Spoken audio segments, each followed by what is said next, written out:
পানির প্রাকৃতিক উৎসগুলোর নাম লেখো। বৃষ্টি, নদী, সমুদ্র ইত্যাদি। পানির মানুষের তৈরি উৎস কী কী? দিঘি, পুকুর, কূপ, নলকূপ ইত্যাদি। উদ্ভিদের দেহে কত ভাগ পানি? 90 ভাগ। পানি ছাড়া উদ্ভিদ কী শোষণ করতে পারে না? পুষ্টি উপাদান। মানবদেহের কত ভাগ পানি? 60 থেকে 70 ভাগ। কী ছাড়া কোনো প্রাণী বেঁচে থাকতে পারে না? পানি ছাড়া।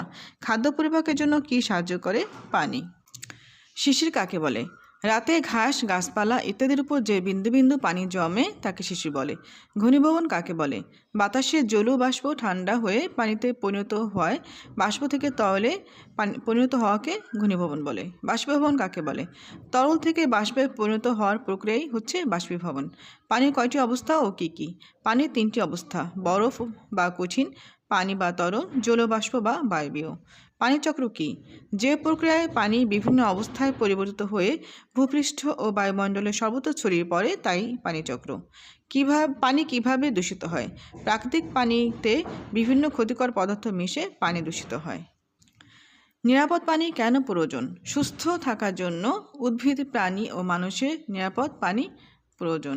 নিরাপদ পানি কাকে বলে? মানুষের জন্য ক্ষতিকর নয় এমন পানি হলো নিরাপদ পানি। পানি বিশুদ্ধকরণের পদ্ধতিগুলো নাম লেখো। শাকন, থিতানো, ফুটানো, রাসায়নিক প্রক্রিয়া। ধন্যবাদ।